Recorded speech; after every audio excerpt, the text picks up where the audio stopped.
Hi വലിയാസ്, എല്ലാവർക്കും നെയ്യാർ എക്സ്പ്രസിന്റെ മറ്റൊരു വീഡിയോയിലേക്ക് സ്വാഗതം. അപ്പൊ നമ്മൾ നോക്കുന്നത് നമ്മൾ ഇനി വരാൻ പോകുന്ന നമ്മുടെ PSC എക്സാമിന് നമുക്ക് ആവശ്യമായിട്ട് വരുന്ന ആർട്ട്, കൾച്ചർ, സ്പോർട്സ്, ലിറ്ററേച്ചർ വിഭാഗങ്ങളിൽ നമ്മൾ ഇന്ന് പ്രധാനമായിട്ടും 1-2 PVQ എന്ത് ചെയ്യാം നമുക്ക് ചർച്ച ചെയ്യാം. നമ്മൾ കഴിഞ്ഞ ക്ലാസ്സിന് 1-2 PVQ ആണ് ആർട്ട് ആൻഡ് കൾച്ചർ പാഠഭാഗത്തിൽ നിന്ന് നമ്മൾ എന്ത് ചെയ്തിട്ടുണ്ട്, ചർച്ച ചെയ്ത് പോയിട്ടുണ്ട്. അതേപോലെ നമുക്ക് ഇപ്രാവശ്യം എന്ത് ചെയ്യാം, 1-2 PVQ ക്വസ്റ്റ്യൻസ് നമുക്ക് നോക്കാം. അപ്പൊ എല്ലാവർക്കും ഒരിക്കൽ കൂടി ക്ലാസ്സിലേക്ക് സ്വാഗതം. നമ്മൾ ആദ്യ ചോദ്യം എന്താ വായിക്കുന്നു? കോയിമ്പിടൻ നായർ അല്ലെങ്കിൽ കോയിമ്പിട നായർ ഏത് ആചാരപരമായ കലാരൂപത്തിന്റെ കഥാപാത്രമാണ് എന്നുള്ളതാണ് ചോദ്യം.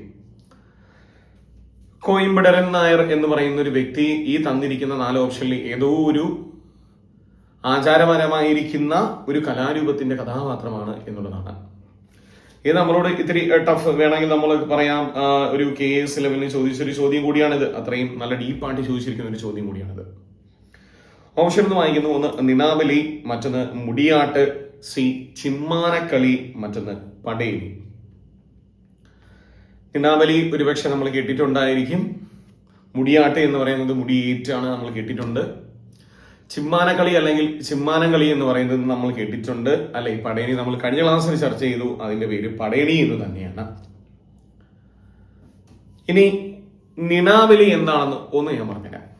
നിണാബലി എന്ന് പറയുന്നത് ഒരു അനുഷ്ഠാന കലയാണ്. പ്രത്യേകിച്ച് വടക്കൻ കേരളത്തിൽ നിലനിൽക്കുന്ന മലയ ജനവിഭാഗം അവതരിപ്പിച്ചു വരുന്ന ഒരു അനുഷ്ഠാന കലയാണ് നിണാബലി, അല്ലെങ്കിൽ അത് നിണബലി എന്ന പേരിൽ അറിയപ്പെടുന്നു. ഇത് ഭദ്രകാളി ക്ഷേത്രങ്ങളിൽ അരങ്ങേറുന്നത് കൊണ്ട് ഇതിനും ഇതിവൃത്തം കാളി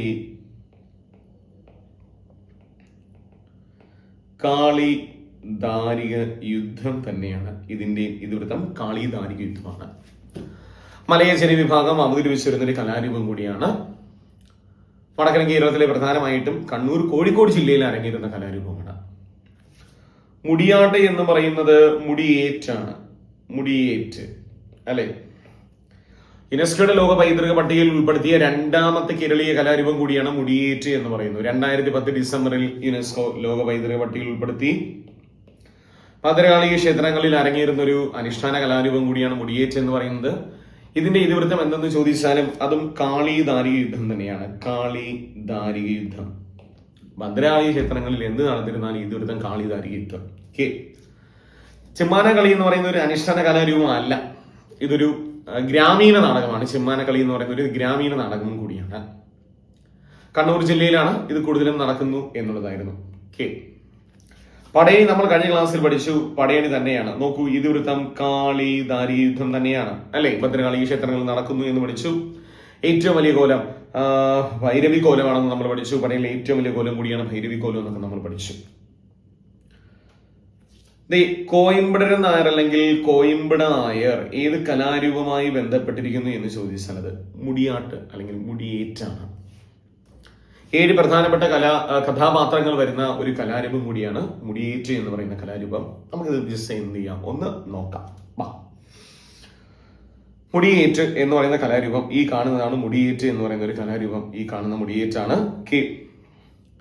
മധ്യ കേരളത്തിലെ കാളി ക്ഷേത്രങ്ങളിൽ പ്രചാരത്തിലുള്ള ഒരു അനുഷ്ഠാന കലയാണ് മുടിയേറ്റ് എന്ന് പറയുന്നു. യുനെസ്കോയുടെ ലോക പൈതൃക പട്ടികയിൽ ഉൾപ്പെടുത്തിയ 2ാമത്തെ കേരളീയ കലാരൂപമാണ് മുടിയേറ്റ്. ആദ്യത്തേത് ഏതാ? കൂടിയാട്ടം. വർഷം മനസ്സിൽ കിട്ടണം, 2001. 2ാമത്തേതാണ് മുടിയേറ്റ്. ഏത് വർഷം? 2010 മറ്റൊരു പേരിൽ നമുക്ക് അറിയപ്പെടുന്നു മുടിയെടുപ്പ് എന്ന പേരിൽ അല്ലെ. ഇതേ മുടിയേറ്റിൽ പ്രസിദ്ധമായിട്ടുള്ള ചടങ്ങാണ് കളമെഴുത്ത് എന്ന് പറയുന്നത്. പ്രസിദ്ധമായ ചടങ്ങാണ് കളമെഴുത്ത്. ഇതിവൃത്തം പറയുന്നു കാളി ദാരിക യുദ്ധം തന്നെയാണ് ഇതിവൃത്തം. കളമെഴുത്തിന് ഉപയോഗിക്കുന്ന നിറങ്ങളുടെ എണ്ണം ചോദിക്കുകയാണെങ്കിൽ 5 നിറങ്ങൾ കളമെഴുത്തിന് ഉപയോഗിക്കുന്നുണ്ട്. ഏതെല്ലാം? കറുപ്പ്, വെളുപ്പ്, ചുമപ്പ്, പച്ച, മഞ്ഞ. ഈ കാണുന്നതാണ് കളമെഴുത്ത് എന്ന് പറയുന്നത്. ചിലരൊക്കെ കണ്ടിട്ടുണ്ടായിരിക്കും. നമ്മളോട് ഒരുപക്ഷെ ഇനി വരുന്ന ഒരു എക്സാമിന് താഴെ തന്നിരിക്കുന്നവയിൽ കളമെഴുത്തിന് ഉപയോഗിക്കാത്ത നിറങ്ങൾ ഏത് എന്നൊരു ചോദ്യം നമ്മൾ പ്രതീക്ഷിച്ചുകൊള്ളുക. താഴെ തന്നിരിക്കുന്നവയിൽ കളമെഴുത്തിന് ഉപയോഗിക്കാത്ത നിറങ്ങൾ ഏതെല്ലാം, ഇല്ലെങ്കിൽ PSC ഇതിനകത്ത് ഒരു 5-ൽ കൂടുതൽ നിറങ്ങളുള്ളത് കാരണം ഏതെങ്കിലും ഒരു നിറം മാറ്റിയിട്ട് പകരം നീല എന്തെങ്കിലും നമുക്ക് തരും. നീല ഓപ്ഷനിൽ ചിലപ്പോൾ നീല ആയിരിക്കും തരിക. കളമെഴുത്തിന് നമുക്ക് ഇഷ്ടപ്പെടുന്ന നിറങ്ങളൊന്നും ചിലപ്പോൾ നീലയൊക്കെ ആയിരിക്കും. എഴുതരുത്. അപ്പൊ കളമെഴുത്തിന് ഉപയോഗിക്കുന്ന നിറങ്ങളുടെ എണ്ണം ചോദിക്കണമെങ്കിൽ 5 ആണ്, അല്ലെ? കറുപ്പ്, വെളുപ്പ്, ചുവപ്പ്, പച്ച, മഞ്ഞ എന്നുള്ളതാണ് കളമെഴുത്തിന് ഉപയോഗിക്കുന്നു. ഇതിൽ പ്രധാനമായിട്ടും 7 ക്യാരക്ടർ വരുന്നു, 7 കഥാപാത്രങ്ങൾ വരുന്നു കേട്ടോ. ഇതിൽ പ്രധാനമായിട്ടും 7 കഥാപാത്രങ്ങൾ വരുന്നു. സോ അതാണ് ഈ കാളി, ധാരിക, ശിവ, നാരദ, കോയിമ്പട നായർ, കൂലി, ധാനവേന്ദ്ര. ഇതിവൃത്തം നമ്മൾ പഠിച്ചു. കാളി ധാരിക യുദ്ധമാണ് ഇതിവൃത്തം. അതിലാണ് കോയിമ്പട നായർ എന്ന് പറയുന്ന ഒരു കഥാപാത്രം കയറി വരുന്നു. അപ്പൊ കോയിമ്പട നായർ ഏത് കലാരൂപവുമായി ബന്ധപ്പെട്ടിരിക്കുന്നു എന്ന് ചോദിക്കാനാൽ ഏതാണ് കലാരൂപം? മുടിയേറ്റാണ്. അതിൽ തന്നിരിക്കുന്ന മറ്റൊരു പ്രധാനപ്പെട്ട കലാരൂപം എന്ന് പറയുന്നത് നിണബലിയാണ്. ഈ കാണുന്ന കലാരൂപം നിണബലിയാണ്. സെർച്ച് ചെയ്തപ്പോൾ ഇങ്ങനെ ഒരു ഫോട്ടോയ്ക്ക് നമുക്ക് കിട്ടി, നിണബലി എന്ന് പറയുന്നത്. നമ്മൾ പഠിച്ചു വടക്കൻ കേരളത്തിലെ പ്രധാനമായിട്ടും കണ്ണൂർ, കോഴിക്കോട് ജില്ലകളിൽ പ്രചാരത്തിലുള്ള ഒരു അനുഷ്ഠാന കലാരൂപമാണ് നിണബലി എന്നുള്ളതും നോക്കി വെച്ചോളുക. ഇതൊരു അനുഷ്ഠാന കലാരൂപമാണ് നിണബലി. മലയ ജനവിഭാഗം അവതരിപ്പിച്ചു വരുന്ന ഒരു കലയും കൂടിയാണ് നിണബലി എന്ന് പറയുന്നത്. മലയ ജനവിഭാഗം അവതരിപ്പിച്ചിരുന്ന കലയാണ് നിണബലി. ഇത് വൃത്തം കാളി ധാരിക യുദ്ധം തന്നെയാണ്. ഭദ്രകാളിയും ധാരികൻ എന്ന അസുരനും തമ്മിലുള്ള യുദ്ധമാണ് അവതരിപ്പിക്കുന്നു എന്നുള്ളതാണ്. വടക്കൻ കേരളത്തിലെ ഒരു പ്രധാന കലാരൂപം കൂടിയാണ് നിണബലി എന്ന് പറയുന്നു. ഏതൊക്കെ ജില്ലയിലാണെന്ന് ചോദിക്കണമെങ്കിൽ അത് കോഴിക്കോട്, കണ്ണൂർ ജില്ലകളിൽ നിണബലി അരങ്ങേറാറുണ്ട്. ഏത് ജനവിഭാഗം? മലയ ജനവിഭാഗം നിണബലി അവതരിപ്പിക്കുന്നു എന്നുള്ളതാണ്. ഇതിവൃത്തം കാളി ധാരിക യുദ്ധം തന്നെയാണ് ഇതിവൃത്തം. അതേ ഓപ്ഷനിൽ നമുക്ക് മറ്റൊരു കാര്യം കൂടിയുണ്ട്. ചിമ്മാനക്കളി എന്ന് പറയുന്ന ഒരു കലാരൂപം, അല്ലെ? ചിമ്മാനക്കളി എന്ന് പറയുന്നു, അല്ലെങ്കിൽ ചിമ്മാനം കളി. ഇതാണ് ചിമ്മാനക്കളി എന്ന് പറയുന്ന കലാരൂപം. വടക്കൻ കേരളത്തിലെ പുലയർ സമുദായക്കാർക്കിടയിലുള്ള ഒരു ഗ്രാമീണ നാടകം കൂടിയാണ് ചിമ്മാനക്കളി എന്ന് പറയുന്ന ഒരു ഗ്രാമീണ നാടകമാണ്. ചിമ്മാനക്കളി എന്ന് പറഞ്ഞാൽ ഗ്രാമീണ നാടകമാണ്. ഇതൊരു അനുഷ്ഠാന കലയല്ല, ഇതൊരു ഗ്രാമീണ നാടകമാണ്. ഉത്തര കേരളത്തിലെ കൃഷിയുമായി ബന്ധപ്പെട്ട് പുലയ സമുദായം രൂപപ്പെടുത്തിയ ഗ്രാമീണ നാടകമാണ് ചിമ്മാനക്കളി. പുലയർ പാടി വരാറുള്ള ചോതിയും പിടയും എന്ന ദീർഘമായ പാട്ടിലെ കഥാഭാഗമാണ് ഇതിനവലംബം. ഏത് ജില്ലയിലാണ് ചിമ്മാനക്കളി എന്ന് പറയുന്ന കലാരൂപം കാണപ്പെടുന്നു എന്ന് ചോദിക്കുകയാണെങ്കിൽ കണ്ണൂർ ജില്ലയിലാണ്. കണ്ണൂർ ജില്ലയിൽ കാണപ്പെടുന്നു. ചിമ്മാനക്കളി ഉപയോഗിക്കുന്ന വാദ്യോപകരണം ഏതെന്ന് ചോദിച്ചു കഴിഞ്ഞാൽ അത് തുടിയാണ്. ചിമ്മാനക്കളി ഉപയോഗിക്കുന്ന വാദ്യോപകരണം ഏതെന്ന് ചോദിച്ചു കഴിഞ്ഞാൽ ഏതാണ്? തുടിയാണ് വാദ്യോപകരണം. തുടിയാണ്. ഒന്ന് നോക്കി വെച്ചുകൊടുക്കുക. ജില്ല കണ്ണൂരാണ്. പ്രധാന വാദ്യോപകരണം തുടിയാണ്. ചിമ്മാനക്കളി എന്ന പേരിൽ പഠനഗ്രന്ഥം പുറത്തിറക്കിയിട്ടുള്ള വ്യക്തി ആരെന്ന് ചോദിക്കുകയാണെങ്കിൽ ഡോക്ടർ MV വിഷ്ണു നമ്പൂതിരിയാണ്. അങ്ങനെ ഒരു പഠനഗ്രന്ഥമൊക്കെ പുറത്തിറക്കിയിട്ടുണ്ട് MV വിഷ്ണു നമ്പൂതിരി. നമ്മൾ ഒരുപക്ഷെ മുന്നേ കേട്ടിട്ടുള്ള ഒരു വ്യക്തി K കുമാരനാണ്. K കുമാരൻ ഏത് കലാരൂപമാണ്? ചിമ്മാനക്കളി കലാകാരനാണ്. എന്താണ് പ്രത്യേകത? 2022 PK കാളൻ പുരസ്കാരം ഇദ്ദേഹത്തിനല്ലേ? 2022 PK കാളൻ പുരസ്കാരം K കുമാരൻ. 22 പുരസ്കാരം 24 പ്രഖ്യാപിച്ചു. K കുമാരൻ ചിമ്മാനക്കളി കലാകാരനാണ് K കുമാരൻ. സമ്മാനത്തുക 1,00,000 രൂപയാണ് സമ്മാനത്തുക. 22 പുരസ്കാരം 24 പ്രഖ്യാപിച്ചു. K കുമാരൻ ലഭിച്ചു. ചിമ്മാനക്കളി കലാകാരനാണ് K കുമാരൻ. അപ്പൊ 23 പുരസ്കാരം 25 പ്രഖ്യാപിച്ചു. ആർക്കാ? അതിയിടം കുഞ്ഞിരാമ പെരുവണ്ണാൻ, അല്ലെ? അതിയിടം കുഞ്ഞിരാമ പെരുവണ്ണാൻ ഏത് കലാരൂപം? തെയ്യം കലാകാരനാണ്. അതിയിടം കുഞ്ഞിരാമ പെരുവണ്ണാൻ തെയ്യം കലാകാരനാണ്. വ്യക്തി തന്നിട്ട് കലാരൂപം വേണമെങ്കിലും ചോദിക്കാം, നോ പ്രോബ്ലം. K കുമാരൻ ഏതാണ് കലാരൂപം? ചിമ്മാനക്കളി കലാകാരനാണ്. നോക്കി വെച്ചോളുക, ചിമ്മാനക്കളി. പടയണി ഇവിടെ പരാമർശിക്കുന്നില്ല. കഴിഞ്ഞ ക്ലാസ്സിൽ നമ്മൾ പടയണി പറ്റി നന്നായിട്ട് നമ്മൾ ഡീപ്പായിട്ട് നോക്കി പോയതാണ്. ഓക്കെ, ഇത് അടുത്ത ചോദ്യത്തിലൂടെ നമുക്ക് പ്രവേശിക്കാം. ക്ഷേത്ര സംസ്കാരത്തിന്റെ ഭാഗമായി AD 6-ാം ശതകം മുതൽ കേരളത്തിൽ നിലനിന്നിരുന്ന ദേവദാസി സമ്പ്രദായത്തിൽ നിന്നും ഉത്ഭവിച്ചെന്ന് കരുതപ്പെടുന്ന കലാരൂപം. ദേവദാസി സമ്പ്രദായത്തിൽ നിന്നും ക്ലാസിക്കൽ പദവി ലഭിച്ച നൃത്തരൂപം ഏത്? ചോദിച്ചാൽ ഏതാണ്? അത് മോഹിനിയാട്ടമാണ്. ഓപ്ഷനിൽ മുടിയേറ്റും വന്നിരിക്കുന്നു, അല്ലെ? മുടിയേറ്റ്. PSC ഒരു ക്വസ്റ്റ്യൻ തയ്യാറാക്കുന്ന ഒരു വ്യക്തി തീർച്ചയായിട്ടും 4 ഓപ്ഷൻ ഇടുമ്പോൾ അയാൾ അടുത്ത എക്സാമിന് ആ 4 ഓപ്ഷനിൽ നിന്നുമുള്ള ഏതെങ്കിലും ഒന്ന് തിരഞ്ഞെടുത്ത് നമുക്ക് അടുത്ത ക്വസ്റ്റ്യനിൽ ചോദിക്കാവുന്നതാണ്. അങ്ങനെ ചോദിച്ചിട്ടുണ്ട്. നമ്മൾ PVQ ഒക്കെ ശ്രദ്ധിച്ചാൽ നമുക്ക് മനസ്സിലാക്കാൻ പറ്റും. അപ്പോൾ ആ ഓപ്ഷനിൽ വരുന്നതൊക്കെ നമ്മൾ റിലേറ്റ് ചെയ്ത് പഠിച്ചു പോയി കഴിഞ്ഞാൽ നമുക്കിത് കിട്ടും എന്നുള്ളതാണ്. ആ ഓപ്ഷനിൽ വരുന്ന കാര്യങ്ങളൊക്കെ പഠിച്ചു പോയി കഴിഞ്ഞാൽ നമുക്ക് കിട്ടും. കുറച്ചു മുമ്പേ മുടിയേറ്റ് ആൻസർ ആയിട്ട് വരുന്നത് നമ്മൾ പഠിച്ചു അല്ലേ? ഇപ്പുറത്തോട്ട് വന്നപ്പോൾ മുടിയേറ്റ് അത് ഓപ്ഷനിലോട്ട് വന്നു എന്നുള്ളതാണ്. ഓക്കെ, ഇവിടെ ആ സർപ്പം തുള്ളലും കാക്കരിശി നാടകവും തന്നിരിക്കുന്നു, ഒപ്പം മോഹിനിയാട്ടവും. കേരളത്തിന്റെ തനത് ലാസ്യ നൃത്തം കൂടിയാണ് മോഹിനിയാട്ടം. ദേവദാസി സമ്പ്രദായത്തിൽ നിന്നും ക്ലാസിക്കൽ പതിവ് ലഭിച്ച നൃത്തം കൂടിയാണ് മോഹിനിയാട്ടം. അടിസ്ഥാന ഭാവം ചോദിക്കുകയാണെങ്കിൽ ലാസ്യമാണ്. കേരളത്തിന്റെ തനത് ലാസ്യ നൃത്തം കൂടിയാണ് മോഹിനിയാട്ടം. കേരളത്തിന്റെ തനത് കലാരൂപം കഥകളിയാണ്. മാറല്ലേ, കേരളത്തിന്റെ തനത് കലാരൂപം കഥകളിയാണ്. അപ്പൊ അത് ദേവദാസി സമ്പ്രദായത്തിൽ നിന്ന് ക്ലാസിക്കൽ പതിവ് ലഭിച്ചിരിക്കുന്നു മോഹിനിയാട്ടത്തിന്.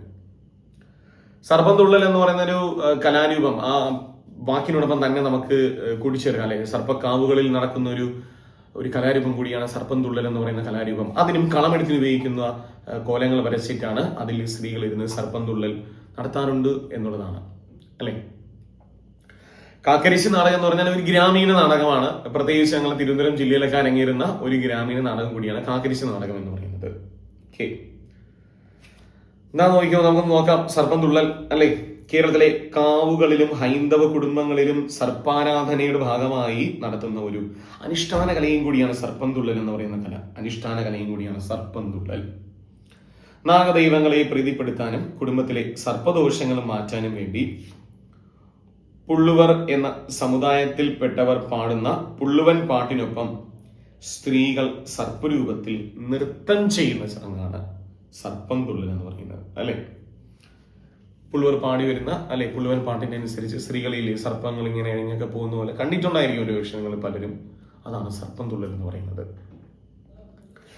ഇനി എന്താണ് ഇതിനകത്ത് നമുക്ക് കാക്കരിശി നാടകം എന്നുള്ളത് നോക്കാം അല്ലെ. കാക്കാരിശി നാടകം അല്ലെങ്കിൽ കാക്കരിശി നാടകം എന്നൊക്കെ പറയുന്നത് കേരളത്തിലെ മധ്യ തിരുവിതാംകൂറിലും തെക്കൻ ജില്ലകളിലും പ്രചാരത്തിലുള്ള ഒരു പരമ്പരാഗത ആക്ഷേപഹാസ്യ നാടോടി നാടകമാണ് കാക്കാരിശി നാടകം എന്നറിയപ്പെടുന്ന നാടകം. ഒരു ആക്ഷേപഹാസ്യ നാടകമാണ് കാക്കാരിശി നാടകം. പ്രത്യേകിച്ച് നമ്മുടെ അല്ലെ കേരളത്തിലെ മധ്യ തിരുവിതാംകൂറിലും തെക്കൻ ജില്ലകളിലും പ്രധാനമായിട്ടും കാക്കരിശി നാടകം നടക്കുന്നത് തിരുവനന്തപുരമാണ്. ഓർത്ത് വെച്ചോളുക, തിരുവനന്തപുരം.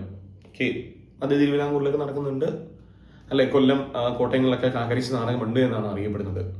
ഓക്കെ, പ്രധാന വാദ്യോപകരണങ്ങൾ എന്ന് പറയുന്നത് മൃദംഗം, ഹാർമോണിയം, ഗഞ്ചിറ, കൈമണി എന്നുള്ളവയാണ്. ഈ കാണുന്നതാണ് ഗഞ്ചിറ കേട്ടോ. ഗഞ്ചിറ, മൃദംഗം നമുക്കറിയാം, ഹാർമോണിയം നമുക്കറിയാം അല്ലെ, കൈമണി എന്ന് പറയുന്ന സാധനം ഇത് ഗഞ്ചിറയാണ്. ഗഞ്ചിറ പ്രധാന വാദ്യോപകരണങ്ങൾ എന്തൊക്കെയാണ്? ഗഞ്ചിറ. ഇനി ഈ കാക്കാരശി നാടകവുമായി ബന്ധപ്പെട്ട് നമ്മൾ അറിഞ്ഞിരിക്കുന്ന 2 പ്രധാനപ്പെട്ട കാര്യങ്ങൾ നോക്കൂ. മധ്യ തിരുവിതാംകൂറിൽ പാണന്മാർ അല്ലെ, കമ്മാളന്മാർ എന്നിവരും തെക്ക് ഈഴവരും കുറവരുമാണ് ഇത് അവതരിപ്പിച്ചു വരുന്നു എന്ന് പറയുന്നു. സ്റ്റേറ്റ്മെന്റിൽ എങ്ങാനും തന്ന എഴുതാൻ വേണ്ടിയിട്ടാണ്. ഓക്കെ, തെക്ക് ഈഴവരും കുറവരും ഒപ്പം നായന്മാരും അവതരിപ്പിച്ചു വരുന്ന ഒരു കലാരൂപം എന്നൊക്കെ കേട്ടിട്ടുണ്ട്. ഏത്? കാക്കാരശി നാടകം എന്ന് പറയുന്നത്. ആദ്യകാലങ്ങളിൽ കാക്കാലർ എന്ന നാടോടി വർഗമാണ് ഇത് കലാരൂപം അവതരിപ്പിച്ചിരുന്നത്. അവരിൽ നിന്നാണ് കാക്കാരിശി എന്നുള്ള പേര് ലഭിക്കുന്നു എന്നാണ് പറയുന്നത്. ഇതൊരു തമിഴ് ടച്ച്, അതായത് തിരുനെൽവേലി, കന്യാകുമാരി ടച്ചിഡായിട്ട് വന്ന ഒരു കലാരൂപം കൂടി എന്നൊക്കെയാണ് ഇത് പറയുന്നത്. കാക്കാരിശി നാടകം എന്ന് പറയുന്നു. ജില്ല ചോദിച്ചാൽ തിരിഞ്ഞും പിരിഞ്ഞും നോക്കണ്ട, ചോദിച്ചതാണ് തിരുവനന്തപുരം.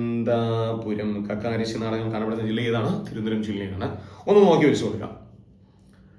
പിന്നെ തന്നിരിക്കുന്ന ഒരു പ്രധാനപ്പെട്ട ഓപ്ഷൻ എന്ന് പറഞ്ഞാൽ എന്താണ്? മോഹിനിയാട്ടമാണ് അല്ലെ. മോഹിനിയാട്ടം, മോഹിനിമാർ ആടുന്നത് കൊണ്ട് തന്നെയാണ് ഇതിനെ മോഹിനിയാട്ടം എന്ന് വിശേഷിപ്പിക്കാം. ദേവദാസി സമ്പ്രദായത്തിൽ നിന്നും ക്ലാസിക്കൽ പദവി ലഭിച്ച ഒരു നൃത്തരൂപം കൂടിയാണ് മോഹിനിയാട്ടം എന്ന് പറയുന്നു. അടിസ്ഥാന ഭാവം ചോദിക്കുകയാണെങ്കിൽ ലാസ്യമാണ്. മോഹിനിയാട്ടത്തിന്റെ അടിസ്ഥാന കൃതി എന്താണ്? അത് വ്യവഹാരമാലയാണ്. മോഹിനിയാട്ടത്തിന്റെ അടിസ്ഥാന കൃതിയാണ് വ്യവഹാരമാല. മോഹിനിയാട്ടത്തിന്റെ അടിസ്ഥാന സംഗീതം ചോദിക്കുകയാണെങ്കിൽ കർണാട്ടിക് സംഗീതമാണ്. മോഹിനിയാട്ടത്തിന്റെ അടിസ്ഥാന സംഗീതമാണ് കർണാട്ടിക് സംഗീതം. കേരളത്തിന്റെ തനത് സംഗീതം സോപാന സംഗീതമാണ്. മാറരുത്. കേരളത്തിന്റെ തനത് സംഗീതം ഏതാ? സോപാന സംഗീതം. ഓപ്ഷനിൽ ലളിതഗാനം വരെ തരും. നമ്മൾ ഏത് വഴിക്ക് പോകുന്നു PSCക്ക് അറിയാം. എന്നാ പിന്നെ ലളിതഗാനം എഴുതാം. കാര്യം സ്കൂളിൽ നമ്മൾ കൂടുതൽ കേട്ടിട്ടുള്ളത് ലളിതഗാനങ്ങളായിരിക്കും. കേരളത്തിന്റെ തനത് സംഗീതം സോപാന സംഗീതമാണ്. എന്നാൽ മോഹിനിയാട്ടത്തിലെ സംഗീതം ചോദിക്കുകയാണെങ്കിൽ ഏതാണ്? അത് കർണാട്ടിക് സംഗീതം മാറരുത്. ഇനി മോഹിനിയാട്ടത്തിനും കഥകളിക്കും മുദ്രകൾ അടിസ്ഥാനമാക്കിയിരിക്കുന്ന കൃതി ഏത് തന്നെയാണ്? ഹസ്തലക്ഷണ ദീപിക. മുദ്രകളുടെ എണ്ണം ചോദിക്കണമെങ്കിൽ 24 എണ്ണം ഉണ്ട്. ഹസ്തലക്ഷണ ദീപിക മുദ്രകളുടെ എണ്ണം 24. എഴുതിയത് കടത്തനാട്. എങ്ങോട്ട് എഴുതാൻ? കടത്തനാട് ഉദയവർമ്മ തമ്പുരാൻ. കേട്ടോ, ഹസ്തലക്ഷണ ദീപി എഴുതിയത് കടത്തനാട് ഉദയവർമ്മ തമ്പുരാനാണ്. ഹസ്തലക്ഷണ ദീപി എഴുതിയിരിക്കുന്നു. കടത്തനാട് ഉദയവർമ്മ തമ്പുരാൻ വന്നില്ലെങ്കിൽ കടമുറ്റത്ത് കത്തനാരെങ്കിലും പറഞ്ഞാൽ ഹസ്തലക്ഷണ ദീപിക. യെസ്, 24 മുദ്രകൾ ഉണ്ട്. ഹസ്തലക്ഷണ ദീപിയിലെ മുദ്രകളുടെ എണ്ണം ചോദിച്ചാൽ 24 മോഹിനിയാട്ടത്തിന്റെ മാതാവ് ആരെന്ന് ചോദിക്കുകയാണെങ്കിൽ കലാമണ്ഡലം ബി കല്യാണിക്കുട്ടിയമ്മ. പഠിച്ചു വെച്ചോ, മോഹിനിയാട്ടത്തിന്റെ മാതാവ് എന്നറിയപ്പെടുന്ന വ്യക്തിയാണ് കലാമണ്ഡലം ബി കല്യാണിക്കുട്ടിയമ്മ. മോഹിനിയാട്ടത്തിന്റെ മാതാവ് ഇതായിരിക്കുന്ന കലാമണ്ഡലം ബി കല്യാണിക്കുട്ടിയമ്മ. മോഹിനിയാട്ടത്തെ കുറിച്ച് പരാമർശിച്ച ആദ്യ കവിയാണ് കുഞ്ചൻ നമ്പ്യാർ. നമ്മൾ പഠിച്ചു മുന്നേ മോഹിനിയാട്ടത്തെ കുറിച്ച് പരാമർശിച്ച ആദ്യ കവിയാണ് കുഞ്ചൻ നമ്പ്യാർ. കൃതി ഘോഷയാത്ര അല്ലെ? ഘോഷയാത്ര എന്ന് PS ചോദിച്ചു. ഘോഷയാത്ര ആരുടെ കൃതി എന്ന് PS ചോദിച്ചു. നമ്മളൊന്ന് ചിന്തിച്ചാൽ മതി. ചില ഘോഷയാത്രയിൽ മോഹിനിയാട്ടം കലാകാരികൾ പോകുന്നതായിട്ട് നമ്മളൊന്ന് സങ്കല്പിച്ചാൽ തീരുന്ന ഒരു പ്രശ്നമേ ഉള്ളൂ. അപ്പൊ മോഹിനിയാട്ടത്തെ കുറിച്ച് പരാമർശിച്ച ആദ്യ കവിയാരെന്ന് ചോദിച്ചാൽ കുഞ്ചൻ നമ്പ്യാർ. ഏതാണ് കൃതി എന്ന് ചോദിച്ചാൽ ഘോഷയാത്രയാണ്. ഘോഷയാത്രയിൽ കുഞ്ചൻ നമ്പ്യാർ പറയുന്നത് നാടക നടനം, നർമ്മവിനോദം, പാടക പഠനം, പാവക്കൂത്തും, മാടനുമുലുമാർ, മോഹിനിയാട്ടം, പാടമവേറിന പല പല മേളം. നാടക നടനം, നർമ്മവിനോദം, പാടക പഠനം, പാവക്കൂത്തും, മാടനുമുലുമാർ, മോഹിനിയാട്ടം, പാടവമേറിന പല പല മേളം. ആ ട്രാക്കിൽ ഒരുപക്ഷെ നമ്മൾ കേട്ടിട്ടുള്ളത് കാത്തുംപാലി, കാഞ്ചനമാല, കസ്യാപുത്രി, കനകലനായ, ഹിന്ദേ ഹസ്തേ, കരയവസ്തം, കാവരിക, കക്ക എന്നായിരിക്കും. ഓക്കെ, അപ്പൊ മോഹിനിയാട്ടത്തെ കുറിച്ച് പരാമർശിച്ച ആദ്യ കവി ആരെന്ന് ചോദിച്ചാൽ ആരാണ്? കുഞ്ചൻ നമ്പ്യാറാണ്. മോഹിനിയാട്ടത്തിന്റെ മാതാവ് കലാമണ്ഡലം ബി കല്യാണിക്കുട്ടിയമ്മ. ആരാണ് തിരുവിതാംകൂറിൽ മോഹിനിയാട്ടം നിരോധിച്ച ഭരണാധികാരി? റാണി ഗൗരി പാർവതിഭായ്. എന്തുകൊണ്ടാണ്? ദേവദാസി സമ്പ്രദായമായതുകൊണ്ടാണ്. റാണി ഗൗരി പാർവതിഭായ് തിരുവിതാംകൂറിൽ മോഹിനിയാട്ടം നിരോധിക്കുന്നു. മോഹിനിയാട്ടത്തെ പ്രോത്സാഹിപ്പിച്ച തിരുവിതാംകൂർ ഭരണാധികാരിയാണ് സ്വാതി തിരുനാൾ. എത്ര തവണ PS ചോദിച്ചു? മോഹിനിയാട്ടത്തിന്റെ പ്രചോദനം നൽകിയ തിരുവിതാംകൂർ ഭരണാധികാരി സ്വാതി തിരുനാൾ. സ്വാതി തിരുനാളിന് ശേഷം മോഹിനിയാട്ടത്തിനും കഥകളിക്കും പ്രചോദനം നൽകിയിരിക്കുന്ന സ്ഥാപനം കൂടിയാണ് കേരള കലാമണ്ഡലം അല്ലെ? വള്ളത്തോൾ നാരായണ മേനോനും മണകുളം മുകുന്ദരാജയും കൂടി ചേർന്നാണ് കേരള കലാമണ്ഡലം സ്ഥാപിച്ചു. നമ്മൾ പഠിക്കുന്നതായിരിക്കും കേരള കലാമണ്ഡലം. അപ്പൊ തിരുവിതാംകൂറിൽ മോഹിനിയാട്ടം നിരോധിച്ച ഭരണാധികാരി റാണി ഗൗരി പാർവതിഭായ്. മോഹിനിയാട്ടത്തിന് പ്രചോദനം നൽകിയിരിക്കുന്ന തിരുവിതാംകൂർ ഭരണാധികാരിയാണ് സ്വാതി തിരുനാൾ. മോഹിനിയാട്ടത്തിന് പ്രചോദനം നൽകിയിരിക്കുന്ന സ്ഥാപനം എന്ന് ചോദിച്ചാലാണ് കേരള കലാമണ്ഡലം. ഇനി മോഹിനിയാട്ടത്തിന്റെ പ്രധാന വാദ്യോപകരണങ്ങൾ മദ്ദളം, മൃദംഗം, വയലിൻ, കൈമണി. മദ്ദളം, മൃദംഗം, വയലിൻ, കൈമണി ഒക്കെ മോഹിനിയാട്ടത്തിന്റെ പ്രധാന വാദ്യോപകരണങ്ങളാണ്. മറക്കണ്ട, സംഗീതം കർണാട്ടിക് സംഗീതമാണ്. കേരളത്തിന്റെ തനത് സംഗീതം ചോദിച്ചാൽ ഏതാണ്? അത് സോപാന സംഗീതമാണ്. അപ്പൊ ഇതുവരെ പറഞ്ഞിരിക്കുന്ന കാര്യങ്ങളൊക്കെ നിങ്ങൾ ക്ലിയർ ആണെന്ന് ഞാൻ പ്രതീക്ഷിച്ചു കൊള്ളുന്നു. നോട്ട് കാര്യങ്ങളെല്ലാം നമ്മൾ ടെലിഗ്രാം ചാനലായിരിക്കുന്ന നിയാസിയിൽ നമ്മൾ അപ്ലോഡ് ചെയ്യുന്നതായിരിക്കും. അതിൽ നമ്മൾ എക്സാമും കാര്യങ്ങളൊക്കെ പോകുന്നുണ്ട്. ആദ്യമായിട്ടാണ് വീഡിയോ കാണുന്നവരെങ്കിൽ ഒന്ന് സബ്സ്ക്രൈബ് ചെയ്യുക, ഷെയർ ചെയ്യുക, സപ്പോർട്ട് ചെയ്യുക. അടുത്ത മറ്റൊരു ടോപ്പിക്കായിട്ട് എന്ത് ചെയ്യുക? എത്രയും വേഗം എത്തുന്നതായിരിക്കും. അതുവരെയും നന്നായിട്ട് പഠിക്കുക. വീണ്ടും കാണാം. എല്ലാവർക്കും all the best. Tata T T.